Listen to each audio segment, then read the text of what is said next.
అన్నదాతల ఆగ్రహంలో కూటమి ప్రభుత్వం కొట్టుకుపోవడం ఖాయమన్నారు వైఎస్ఆర్సీపీ ఎమ్మెల్సీ లేళ్ల అప్పిరెడ్డి.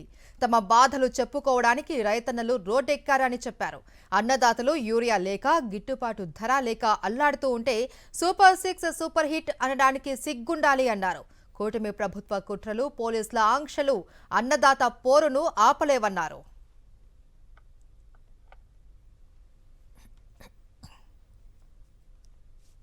ఇబ్బందులు పెడతా ఉన్నారు. తప్పనిసరిగా దీనికి సంబంధించినటువంటి ప్రతిఫలం మీరు అనుభవించక తప్పదు.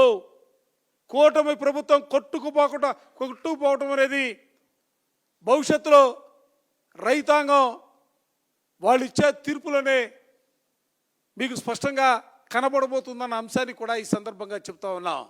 మీరు ఎప్పుడు కూడా పదే పదే చెప్పే వ్యాపారస్తులు కానీ పారిశ్రామికవేత్తలు కానీ ఏదైనా 1 సంవత్సరమో 2 సంవత్సరాలు తమ చేసే వ్యాపారంలోనో లేకపోతే వాళ్ళు చేసే పారిశ్రామిక రంగంలో నష్టం వస్తే వాటిని వదిలిపెట్టి ఆల్టర్నేటివ్ వ్యాపారాలకి, ఆల్టర్నేటివ్ పారిశ్రామిక రంగంలో వాళ్ళు వెళ్తూ ఉంటారు.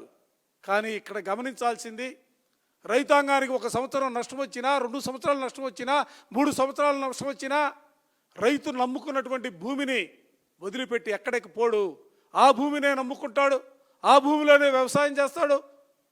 ఆ భూమిలోనే వ్యవసాయం చేయటం ద్వారా ఇందాక చెప్పినట్లుగా సమాజానికి పట్టెడన్నం పెట్టగలిగినటువంటి పరిస్థితుల్లో హోందాగా రైతు బతకాలని కళ్ళగంటా ఉంటాడు. ఆ కలలు కన్నటువంటి రైతాంగాన్ని నువ్వు ఇవాళ ఏం చేయబోతా ఉన్నావు? నిజంగా నాకు ఆశ్చర్యం కలిగింది. ఉదయం నుంచి చూస్తూ ఉన్నాం. వైఎస్ఆర్ కాంగ్రెస్ పార్టీ మాట్లాడిన తరువాత మాత్రమే యూరియా గురించి సమీక్షలు పెట్టారు. నడ్డాతో మాట్లాడుతూ అన్నాడు, 50,000 బస్తాలు తీసుకొస్తా అన్నాడు. అసలు ఎప్పుడుకు వస్తాయి మీ సమీక్షలు?